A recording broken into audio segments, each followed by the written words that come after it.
Comment avez-vous commencé votre carrière musicale? Merci. Bon, c'est une affaire de famille parce qu'on nous appelle les Yéli. Mon père faisait le balafon et la guitare acoustique dans le style traditionnel. Donc, je suis né entre ces deux instruments.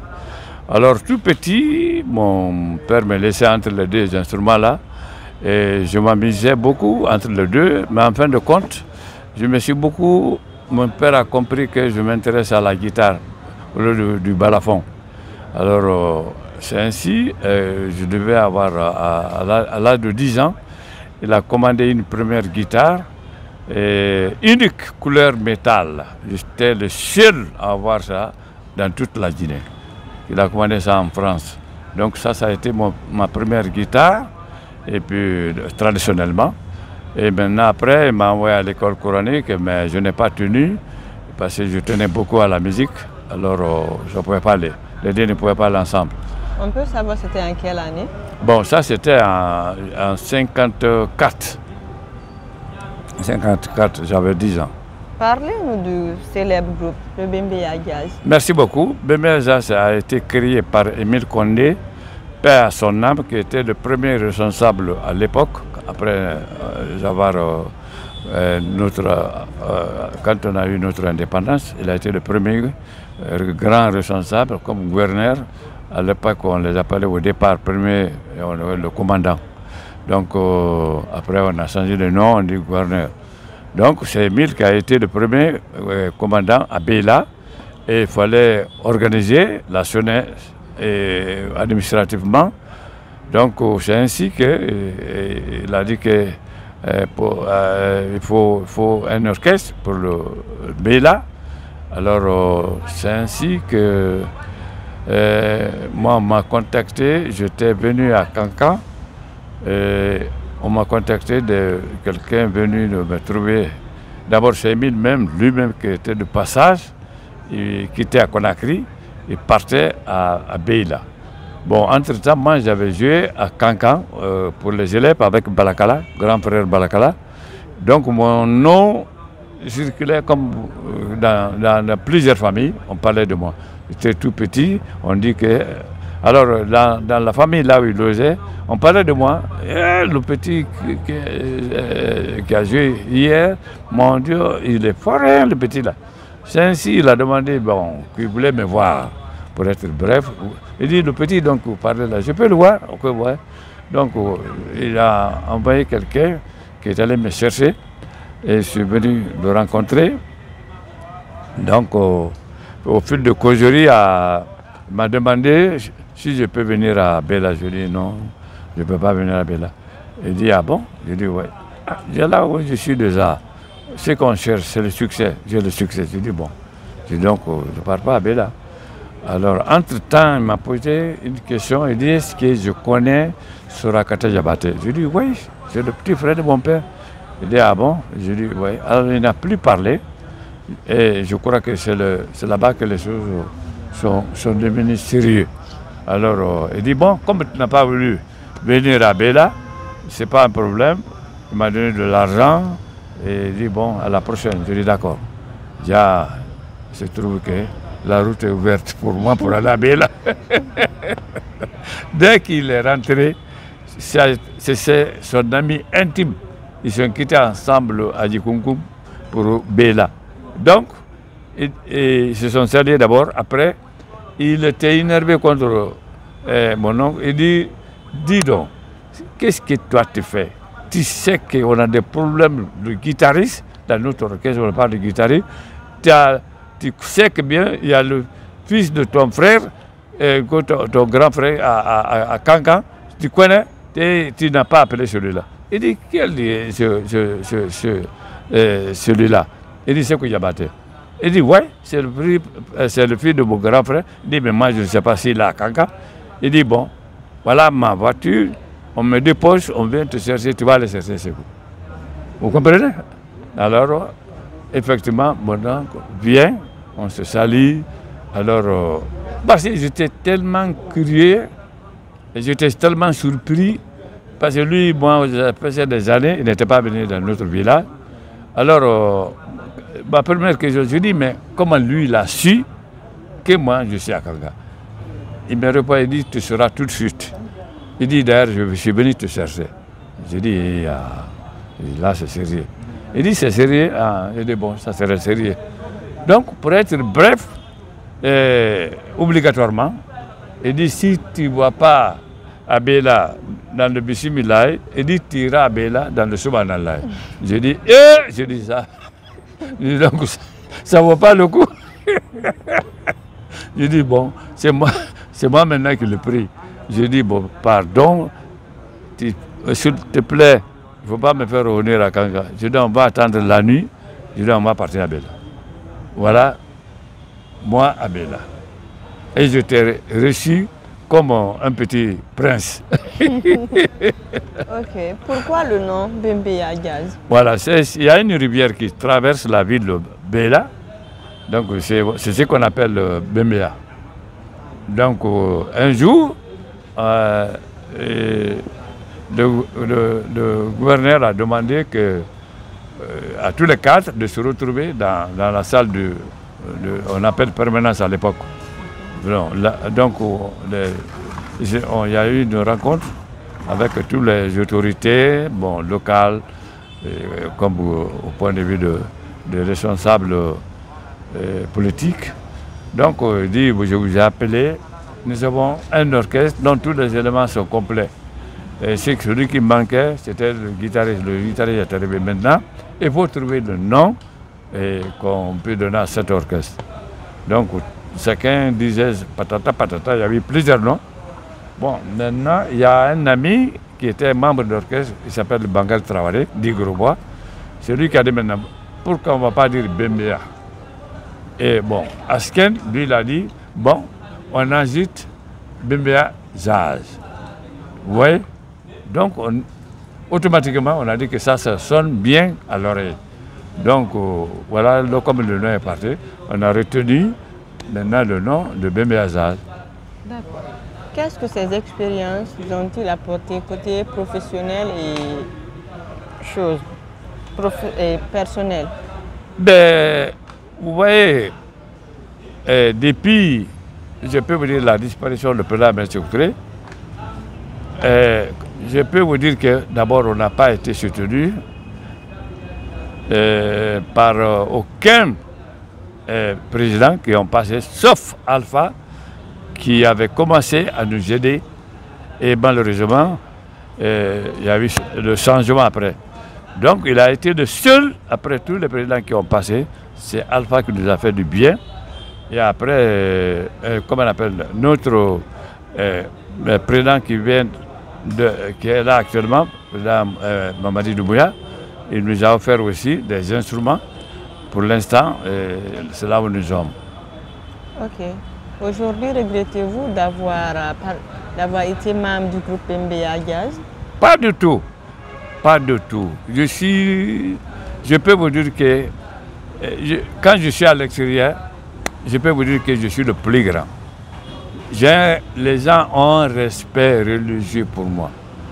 Donc, je crois que l'argent ne peut pas avoir ça, rien ne peut avoir ça, sauf tu as aimé quelque chose et tu as fait plaisir aux gens, et c'est ce qui donne ça. Si j'ai bien compris, vous n'avez pas eu côté argent? Pas du tout. Vous n'avez rien eu côté argent? On a eu l'argent, mais tel que vous le pensez par rapport à ce que nous avons fait, parce qu'on était des fonctionnaires. Voilà. Donc, c'est de l'argent, mais par rapport le rendement que nous avons fait, donc c'est un peu petit. Avez-vous réalisé des morceaux en solo ou des albums? J'ai fait des albums à la guitare, 4 albums. Et maintenant, si Dieu le veut bien, j'ai déjà préparé un album de chant et un album de guitare qui seront présentés ensemble. C'est pourquoi on doit organiser un événement à mon nom. Et donc, ça, c'est déjà prêt. Donc, vous ne comptez pas aller à la retraite après toutes ces années? Quand on aime la musique, peut-être on peut aller à la retraite au point de vue sur la scène, peut-être. Mais intérieurement, tu ne peux pas abandonner. Surtout moi en tout cas, tu ne peux pas. Après toutes ces années au sein du Bembeya Jazz, qu'est-ce que vous sollicitez aujourd'hui à l'État guinéen? Je voudrais qu'on me donne les moyens, des vrais moyens, pour que d'avoir un partenaire valable qui peut organiser, d'abord qui peut nous produire et qui peut organiser les tournées à travers le monde entier. On en a déjà fait, mais ça fait longtemps maintenant, on n'en a pas fait. Donc c'est ça qui manque aujourd'hui réellement. Et je sais que les gens ont besoin de voir aujourd'hui le Bembeya Jazz et d'écouter son répertoire. Parce que notre répertoire, c'est unique à son genre. Donc depuis plusieurs années, vous ne faites pas de tournée? Pas du tout. Depuis autant de... Depuis autant de qui là? Notre dernier président, c'était qui là? Alpha Condé ou Sékou Touré, Lansana Conté? Je crois que c'était depuis... Je crois qu'on a fait... voilà, je crois que depuis autant d'Alpha Condé. Depuis autant d'Alpha Condé, vous n'avez pas fait de tournée? Voilà. Ok. Voilà. Donc vous sollicitez afin que l'État vous aide, quoi? Voilà, pour avoir un partenaire spécialisé qui fait des tournées, spécialisé qui fait de la production musicale. Et il peut lancer ça dans plusieurs pays africains, parce que les gens ont besoin de notre musique. Notre musique, est, dans son genre, c'est unique. Donc, en ont besoin. C'est ça. C'est ça qui nous manque. L'État vous a-t-il témoigné sa reconnaissance? Ben, tout à fait. Parce que j'ai eu des décorations. Après, ils nous ont donné un... comment on appelle l'argent, là, comment on appelle la prise en charge sanitaire? Non. Oui, il y a la prise en charge sanitaire. Et il y a aussi... on nous a donné un salaire qui fait quelques millions. Donc on prend ça aussi, chaque fin de mois, nous les anciens. Aujourd'hui, comment se porte le Bembeya Jazz national? Madame, je peux vous le dire, si vous voulez, je préfère que si c'est possible, parce qu'en disant que Bembeya va bien, ça ne suffit pas.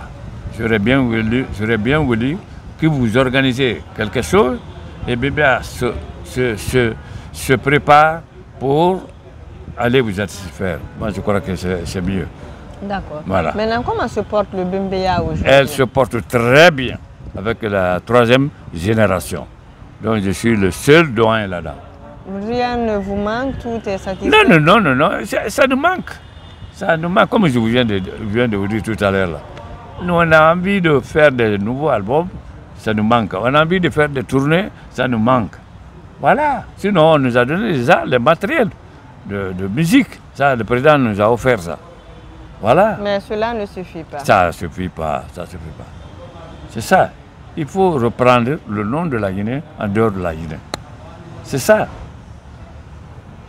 Quel avenir voyez-vous pour le jazz made in Guinée? La musique guinéenne? Moi, je pense que avec la... Ils ne sont pas tous, hein, mais d'une manière générale, les générations actuelles, beaucoup ne sont pas dans notre harmonie musicale. Et cela, c'est grave. Parce que notre musique, elle existe, notre forme musicale, c'est unique à la Guinée. Dès que tu entends, si tu as l'habitude d'écouter les morceaux guinéens, tu diras, ouais, ça là, ça vient de la Guinée. C'est pas vrai? C'est ça. Bon, aujourd'hui, nos enfants, et parmi eux, ils ne sont pas tous, mais la majorité d'entre eux, ils ont laissé le chemin réel. Or que chaque pays, notre premier président l'a dit, chaque pays a sa culture. Tu ne peux pas grignoter sur comment on appelle, la musique d'un autre pays et on te dit par exemple que tu dois aller jouer dans ce pays. Qu'est-ce que tu dois présenter là-bas? Tu ne peux rien présenter parce que ce que tu fais, ça vient de ce jeu. C'est ça. Voilà.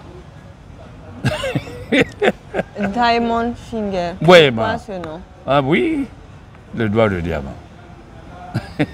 Je vous écoute, madame. Oui, Pourquoi on vous a surnommé le doigt de diamant? Voilà, c'était à l'occasion le festival panafricain.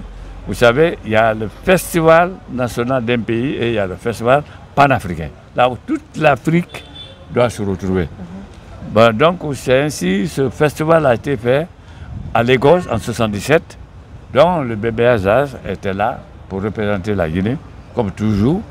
Donc j'avais préparé un titre à la guitare, parce qu'on a regroupé, un jour ils ont regroupé les grands de tous les groupes, pour jouer dans une salle pour des responsables. Donc c'est à cette occasion maintenant, j'ai ce morceau. Eh ben, on est venu me prendre, me soulever, et après on dit, il a le doigt de diamant. Les journalistes qui ont maintenant écrit ça le lendemain dans les journaux. C'est comme ça, le doigt de diamant est parti. Ok, on va parler de votre déguerpissement à la Camaïenne ici en 2022. Quel souvenir? Moi, je voudrais savoir, au départ, il y avait combien de personnes qui ont créé le Bembéya Jazz et à date, il reste combien? On était 10. Le moment que ça s'est créé, c'était 10. C'est moi qui a complété. Quand je venais, il y avait 9 parce qu'il n'y avait pas de guitariste. Voilà. Et à date, il reste combien? Et là-dedans, aujourd'hui, en pratiquant, tous les autres sont morts, sauf Sekou Legro. Mais lui, depuis 1984, il ne joue plus dans l'orchestre. Je suis le seul qui a tenu jusqu'à maintenant. Là. Voilà. On va parler de votre déguerpissement en 2022 à Cameroun ici. Quel souvenir avez-vous jusque-là? C'est on dit la souvenir ou bien le souvenir? On dit un souvenir. Ah bon, ok. Un souvenir. Oui. C'est le souvenir la plus, je ne sais pas comment je vais dire, la plus mauvaise dans ma vie. Mettez-vous à ma place. Mettez-vous à ma place. Après combien d'années? Plus de 30 ans, je suis là. Et je pourrais quitter, mais c'est la manière de quitter qui m'a fait mal. Très mal. Je n'oublierai jamais le jour-là. Vous n'avez pas fait... Des fois, quand je pense à ça, je pleure moi seul chez moi, au nom de Dieu. Je pleure seul. La manière que je suis sorti. Je pleure seul, au nom de Dieu. On vous a fait déguerpir comme ça ou bien... Mais oui, mais c'est ce que je dis. C'est fait devant tout le monde ici. Il y avait beaucoup de vos collègues qui étaient là. Voilà. C'est ça. On dit, il ne s'agit pas de faire, mais la façon de faire. C'est ça qui fait la différence. Et moi, en fait, que tout ce que j'ai fait, on veut me sortir comme un petit chien, full camp. Ah! C'est là qui me fait mal. Je ne pourrai jamais oublier. Si je dis à quelqu'un, je vais oublier ça. C'est faux, j'ai menti. Je ne peux pas oublier. Je ne peux pas oublier. Mais pour essuyer vos larmes un peu, un bon... Tout à fait, tout à fait. Il y a quelqu'un de bonne foi, un patriote, qui m'a donné une très belle villa. Il s'appelle Mamadi Doumbouya, lui aussi. Et il a un domaine, très grand domaine à Djoumaya.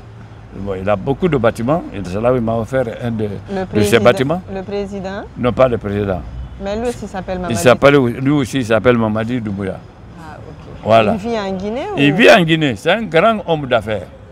Si vous voulez, un jour, je peux vous donner un rendez-vous à Djoumaya là-bas, vous allez le connaître. Bon, il habite en ville, mais il est régulièrement là-bas. Voilà. Vous vivez là-bas ou... Je vis là-bas. Je viens ici quand l'orchestre a besoin de moi. Donc, il y a des répétitions et où on doit jouer, c'est ça. Okay. Là-bas, c'est moi. La maison est super, super villa. Ah oui, ouais. Quels sont vos rapports avec les autorités actuelles? Tout va bien, tout va bien. Notre ministre actuellement, vraiment super. Il se bat pour nous, vraiment. Il est jeune, mais je crois que... Et c'est ce que je l'ai dit un jour. Je dis, tu rentreras dans l'histoire guinéenne. Parce que déjà, ce que tu as fait là, donner les instruments grâce à toi, à tous les grands orchestres en Guinée, ça, chose qui n'a pas été faite depuis plus de 40 ans déjà, ça c'est énorme. C'est parce qu'il a la tête. Sinon, il y avait combien de ministres de la culture? hein, depuis après la disparition du président M. Touré. Il y en a beaucoup. Donc lui aussi, il a ce mérite-là. Il a ce mérite-là. Quels sont vos rapports avec le président de la transition aussi? Non, il n'y a pas de... Sincèrement, il n'y a pas de contact régulièrement entre nous. Oui, il ne faut pas mentir. Je vais dire, oui, je vois le président, oui, on est d'accord sur ceci, sur là. Non, il ne faut pas mentir, sincèrement. Vous le soutenez ou... Je le soutiens, bien sûr. C'est grâce à lui on a eu les instruments. C'est ça. Je le soutiens à 100%. Voilà, parce que je sais que c'est quelqu'un qui a même de bon cœur. De bon cœur. Voilà, c'est ça, je le soutiens. Hein. D'accord. Voilà. Quel message souhaitez-vous adresser aujourd'hui à ceux qui vont vous lire à travers cette interview? Le Bembeya Jazz, Diamond Finger. De quoi? Quel message souhaiterez-vous adresser aujourd'hui à ceux qui vous liront à travers cette interview? Voilà, ceux qui vont s'intéresser à cette petite cogère avec madame, madame comment? Bari Aïssatou. Madame Bari Aïssatou. J'espère que ça vous fera plaisir et je suis sûr que ça va faire plaisir à tous les musulmans. Parce que vous avez posé des questions que les gens en ont besoin. Il n'y a pas tous les journalistes qui savent poser des questions. C'est ça. Pour qu'une émission de causerie, d'interview se passe très bien, c'est que la personne qui pose la question. Si cette personne n'a pas d'expérience, c'est de la pourriture. Et vous êtes déjà, toutes les questions que vous avez posées, j'ai pu y répondre parce que c'est des questions normales, ont le droit de répondre. Voilà. Ok. Maintenant, qu'est-ce que vous souhaiterez dire aujourd'hui à ces gens-là concernant le Bembeya Jazz et votre situation? Je vous ai dit, on a besoin d'un partenaire qui sont spécialisés à faire des disques et ils sont spécialisés à faire des promotions de ces disques.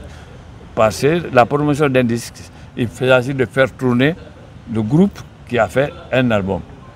Donc, nous avons besoin de ces personnes-là aujourd'hui.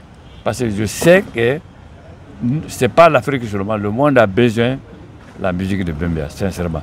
Parce que notre musique guinéenne, elle est unique dans son genre. C'est ça. Le Bembeya a combien d'années d'existence? Bembeya a créé le 61 avril. Donc, vous êtes automatique. Hein? Calculez, mathématique. Quel est votre message de la fin? J'espère que ça fera plaisir, ce petit causerie qu'on a fait. Parce que sincèrement, vous avez posé des questions qui sont vraiment poignantes et qui ont le mérite d'être, qui ont le mérite d'être répondues, même si je n'ai pas pu répondre, mais la question elle est là. Chacun pourra développer à sa façon, dans son esprit. Donc, je vous remercie beaucoup, beaucoup, beaucoup d'être là aujourd'hui.